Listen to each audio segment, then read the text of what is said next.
Oh, hello. Yes. Good morning. Morning. I can start? Yeah.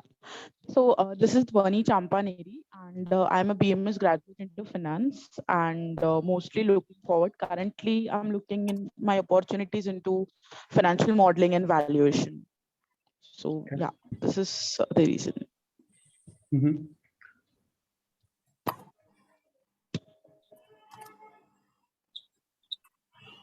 Hi, sir. My name is Shivangi Gupta. I have 2 years of experience in FP&A. I started my career in FP&A in a startup called Flexi Loans. Currently working in the same field in another startup called Shift Finance. Okay. Which one is the new company?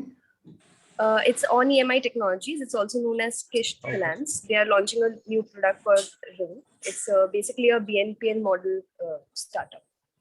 Okay.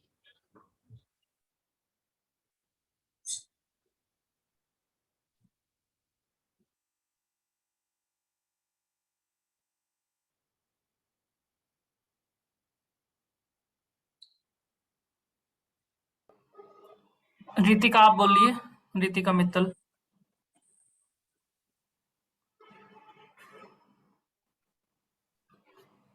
आप बोल सकते हैं। आवाज आ रही है आपको, Ritika?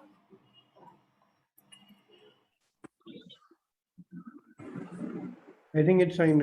Lot of people usually don't like they are attending, probably listening, doing No, some other actually, things. maybe So it's network fine. issues. They are actually more energetic. No issues. No problem. Whoever wants to, they can introduce. So Mhm. I will know that what kind of audience we have. Mhm. Can we start, or are we expecting more people? I think we can start now. I think. Okay. All right. So my name is Asif Masani. I have worked in FP&A for the last, I don't know, 7 to 8 years. This session, the objective is not to give you a lot of information about FP&A. I think that is already available. That is there on the YouTube. That is there in uh, courses that you may get online. The objective of this session is to give you more information on how you can like get into FP&A. If I was in your place like 10 years back, what would I have done to get into an FP&A role? And also, a lot of people are confused whether FP&A is a good profile for them or not. So I can talk about a lot of good things about FP&A and lot of not so good things about FP&A as well. So those are the things I would like to cover. If there is anything like else you would like to know, you can let me know in the Q&A that we do after the session is done. Probably I will not take more than 25-30 minutes. Once that is done, I can cover any of your questions that you have. Does that sound okay? Yes, sir. Yes, Absolutely. sir. All right. Okay. So if I can request everybody to mute unless you're speaking, so that will help.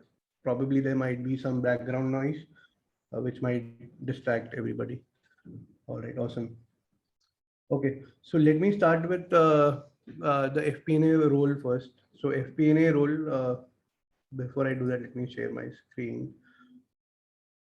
Kancham, can you allow me to share screen?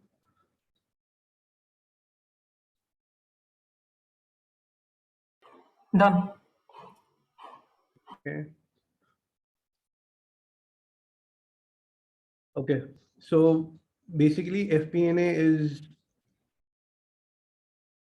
team helps the company senior management to make decisions.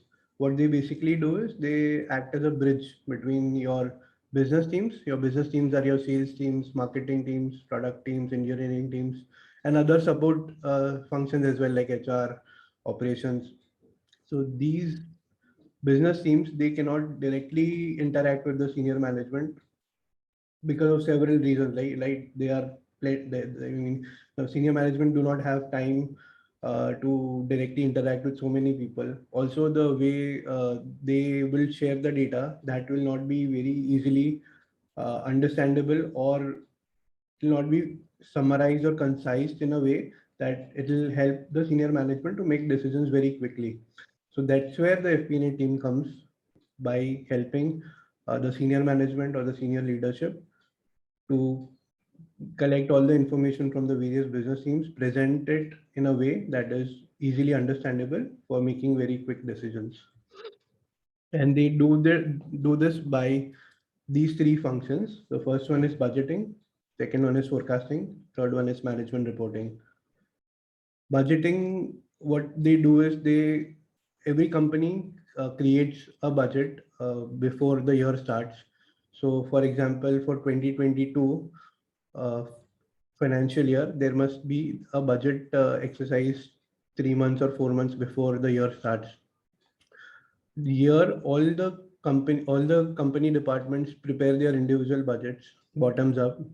The role of the FP&A team is to then consolidate all those budgets and then prepare a master budget for the entire company. And that budget then gets approved by CFO and the CEO. Once that gets approved, that budget is used as a guideline for the next year spending as well as investing activities. So this was the budgeting part. Now, once the budgeting is done, obviously there are maintenance activities that requires. So for example, once a budget is locked and the actuals start coming, like when you are actually into the financial year, you will have to report what was budgeted versus what has actually happened. And if there are any significant variances, then you have to explain them. So that is the part that comes in reporting.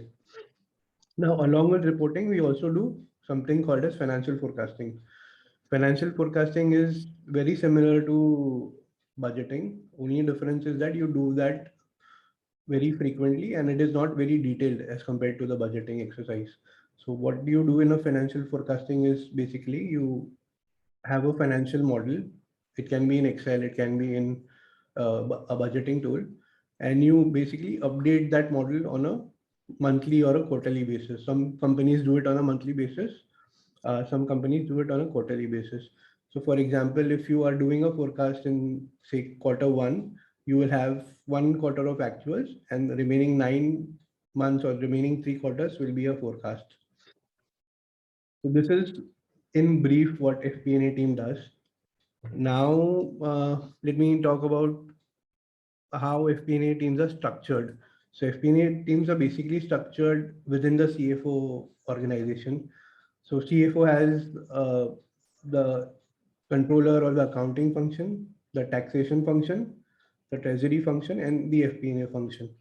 Now within the FP&A team, also in bigger companies, there are 3 layers. One is your corporate FP&A, second one is your regional FP&A, and third one is your country or your business or your product FP&A.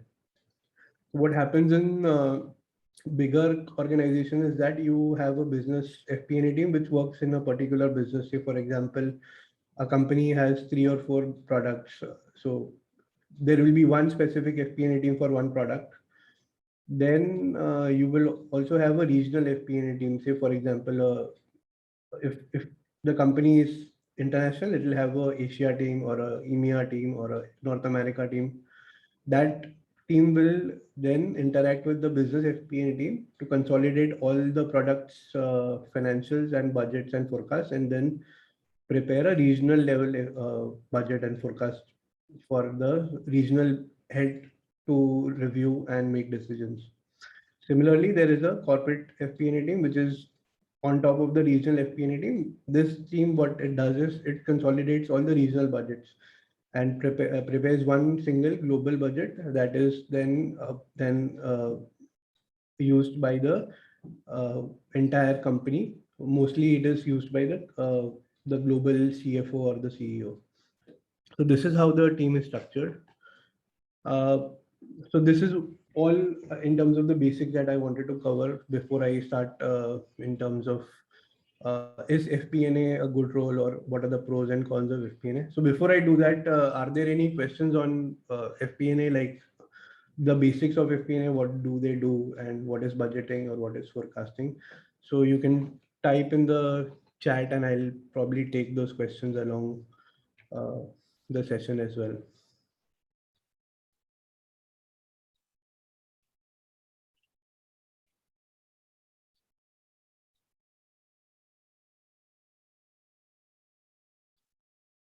Okay.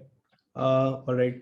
So let me talk about, now I'll stop sharing screen because this entire presentation is there on YouTube. You can easily find it if you want to go through it. I'll share something that is not on YouTube. So let me stop sharing screen. Okay.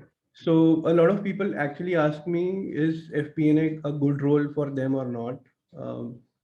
Or what is like the good things about FP&A and what are not so good things about FP&A. So I'll talk about the good things first. The good thing about FP&A is that you usually interact with very senior people. This is true when you get to a certain level, manager or above level. So once you get there, that will probably take about 3 to 5 years. In a mid-size or a large company. In a smaller company, that can happen even faster. That can happen in 1 or 2 years. For example, in a startup, it'll happen even quicker. So you interact with a lot of senior level executives. So that is a very positive part about this role, that you get to interact with one, the senior leadership, and also a lot of other business heads as well. So you will be in direct touch with the HR head, or direct touch with the product head, or direct touch with the sales or marketing head.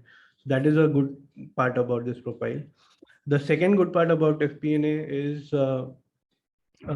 this is one of the, I would not say only one of the only path to become a CFO, but one of the best ways to get to the CFO role. So if you want to get to a CFO role in a company, FP&A profile is the most preferred at this point. It used to be controller or accounting profile 5 years or 10 years back, but now it has changed.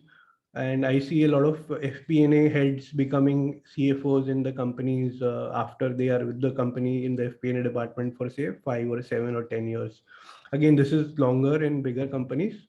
So for example, if a company like Reliance or company like say Citibank, this will take you like 20 years, 25 years, because obviously there's a long ladder in a bigger company.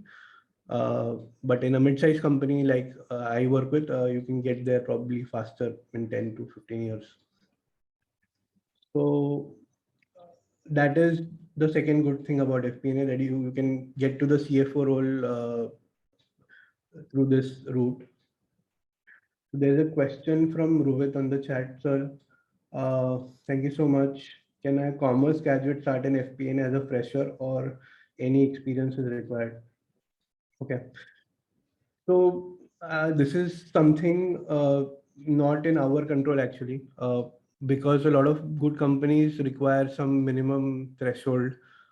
Say for example, they need a CA or they need a MBA finance from a tier 2 or tier 1 college, or they need a CMA CFA. So there are in bigger companies, there are restrictions in terms of the entry. So they have minimum entry criteria. So for a commerce graduate, I won't say it is not possible to get into FP&A, but the competition is so much that you will have people in your, I mean, the interviews that you will give, you will have people done their CAs, done their MBA finance. So it will not be very easy for just a commerce graduate to start his or her career in FP&A in at least big or mid-sized companies. I wouldn't say it is not possible. It can be possible if you are very good at, say, for example, the skills that you require for FP&A. If you have those skills and you can convince the people in the interview, you can easily get into a, say, a small or a mid-sized company. And once you have some experience there, say 2 years or 3 years of experience, once you have some experience, then probably you can move to a bigger company. So I have seen people only commerce graduates, they come from smaller companies with some experience, and they again, I mean, after 5 years, you won't be asked that if you're good at your work, they'll not ask which degree do you have. But initially, because there's so much of competition and there are some minimum entry restrictions that companies put in, It is difficult, although it is not impossible. All right, so let me talk about. So I talked about two good parts about FP&A. Let me continue on that. So the third good thing that I like about FP&A is that you are constantly making and you constantly helping businesses make decisions. So this is something, if you are a CA or if you're an MBA and if you don't like compliance related roles, say for example, you don't like uh, taxation or you don't like audit, obviously those are very good profiles. But if you don't like uh, compliance related roles like reading rules and regulations, if that is not what you like to do, then those people find FP&A very challenging and interesting because it doesn't have a lot of compliances. It doesn't have a lot of accounting standards or auditing standards to follow or tax regulations to follow.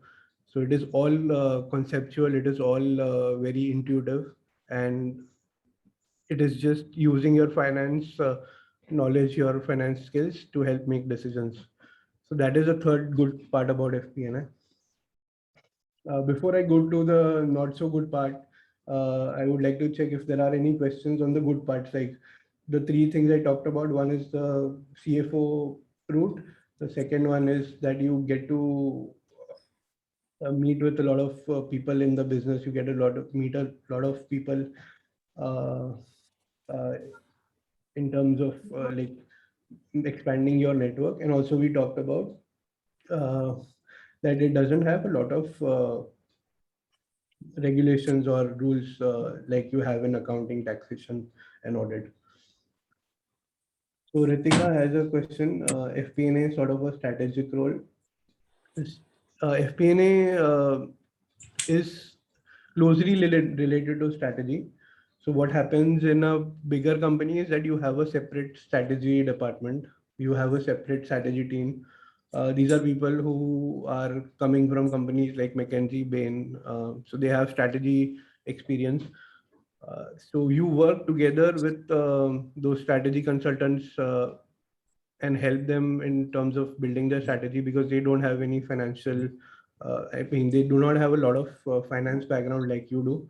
So you work together with the strategy team in your company, especially in the bigger companies, you do that. In a smaller company or a startup, you won't have that. So in a smaller company, probably FP&A is a more strategic role compared to in a bigger company. So by strategy, what I mean by strategy is basically so budgeting is you do for 1 year and strategy is you do a 3-year strategy or a 5-year strategy in terms of what the business strength is, what the business's mission is, what their vision is, setting that mission, vision, and giving a direction to the company for a longer term versus budgeting is just for 1 year. Yeah, Ritika, go ahead.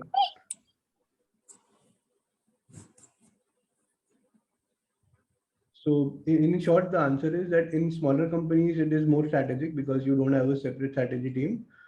But in bigger companies, there is a separate strategy team. So they take care of the strategy part, but they do interact with you in terms of getting all the information they need, in terms of, so also your budget and your strategy needs to be aligned.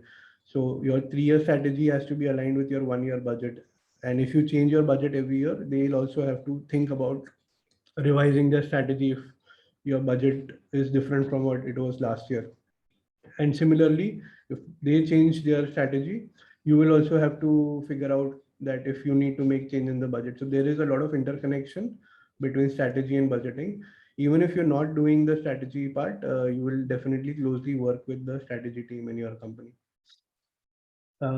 There's another question which says from Rohit, can you please brief out the skills need to master so that the fresher in commerce can crack the job without any rejection? Sure. So let me share screen. I'll just show the slide that I have on skills.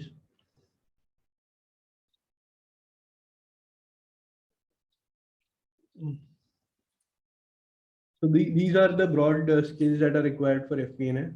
The first section or the first column is the basic skills that are required from even freshers. So if I have listed about 15 skills on this slide, but if I have to pick like the top 3 or the top 5, it will be first will be business acumen. So if you do not have a lot of understanding of the business, it will be very difficult for you to get into the FP&A role.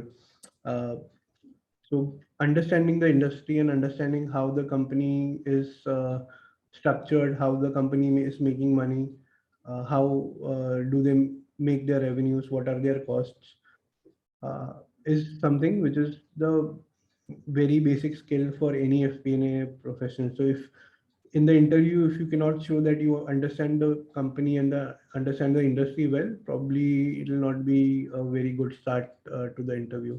So business acumen is something which is a very basic skill, not just for FP&A, but for any roles, but it is more important for FP&A and audit roles. The second important skill, if I had to pick from this list, would be communication and presentation. So a lot of finance professionals do have good say Excel skills, or they do have good accounting skills. They do have the attention to detail, but what they lack is communication and presentation. So because you have to, after you collect all the information and you analyze that information and you summarize that information, you also have to present it in a very effective way to the senior management. So communication and presentation is another skill that is very important for FP&A profile. And if I had to pick one more skill, say a third skill, it will be probably the financial modeling and converting data into insights. So this is something very important for especially people who are starting in FP&A. So you will be working in Excel. So all your financial models will be in Excel or probably in another budgeting tool or a financial modeling tool. But understanding the how you do create a revenue forecast, or how do you create a salary budget, or how do you create a expense budget using Excel models, that is something very important. And most companies also test that when you give interviews. So they will also give you a assignment or a case study asking that, okay, this is a problem statement, please share in 2 or 3 days, please submit a revenue model or a forecast for this particular product, or a forecast for this particular expense line. So they'll also test you on that.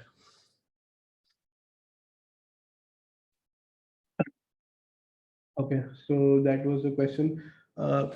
Another part of it is, a lot of people ask me what are not so good parts about FP&A.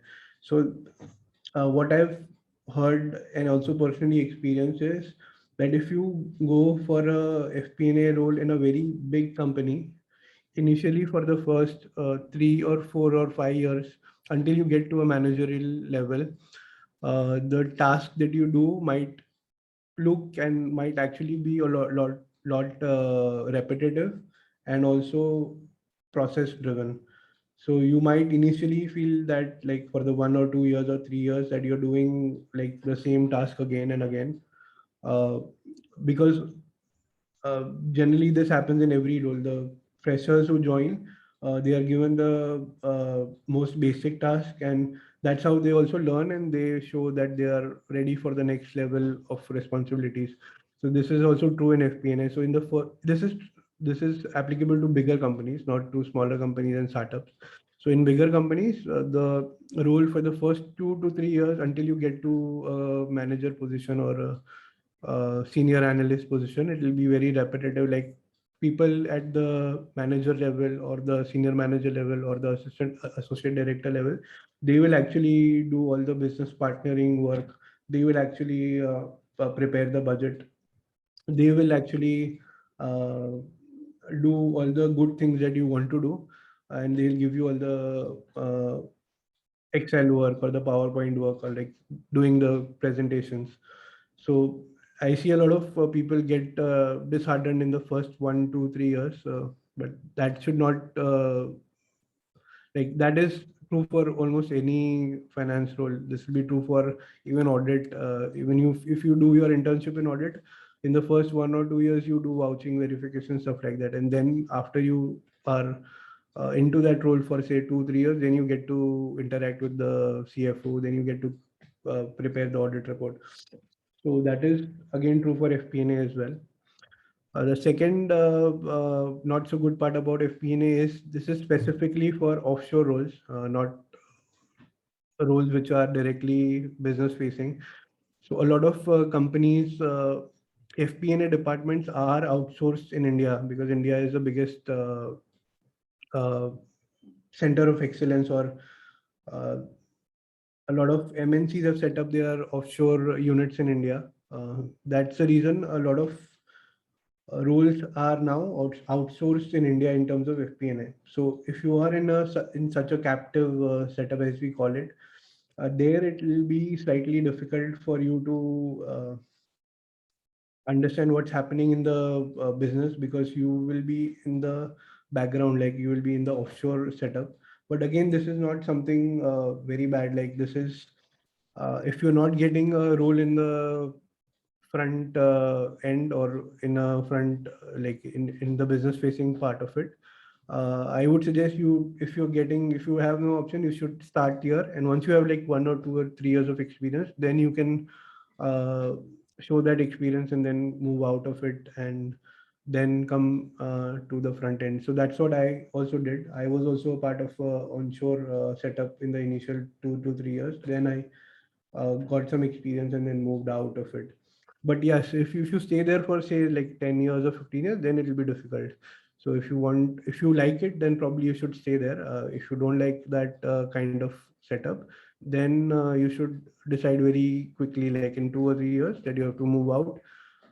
And if you do that early, that should not be a problem. But if you stay there for say 5, 7, 10 years, then it will be very difficult for you to get a role into the industry, because again, there you will be in a say a director position or a EVP position, and then you will not be able to get that position outside, because you will not have that kind of experience.